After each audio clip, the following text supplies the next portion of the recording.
बोल रहे हैं कि कार्तिक मास से समधि काहे ना कहर के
और जितने भी पुरस्कार हैं सभी हमारे बड़े भैया को बार बार प्रणाम, हमारे चाचा जी को बार बार प्रणाम। ऐसी आशीर्वाद प्यार दुलार बनाए रखे।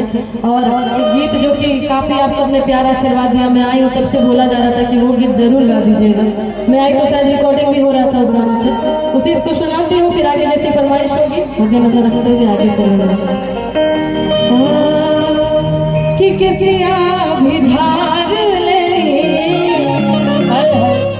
आज हम पहन क्या है कि पहनली साड़ी साड़ी हलोली लगाई लेनी और रूपा सवारी कि एगो होता पिछवा से चूक राजा जी।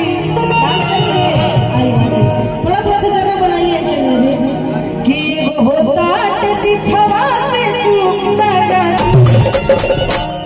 किसके साथ डांस करिएगा? पांचों में से कौन सी वाली पसंद? अभी उनकी तरफ से फरमाइश की 2 गाड़ी और हो जाए। हाँ हाँ, जैसा जैसा कहेंगे वैसा वैसा होगा, कोई दिक्कत नहीं।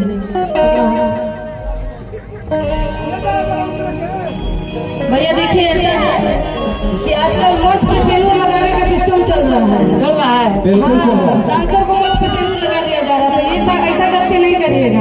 और सब पांचों शादीशुदा पहले ही बता दे रहे हैं, कोई गलती नहीं करेगा।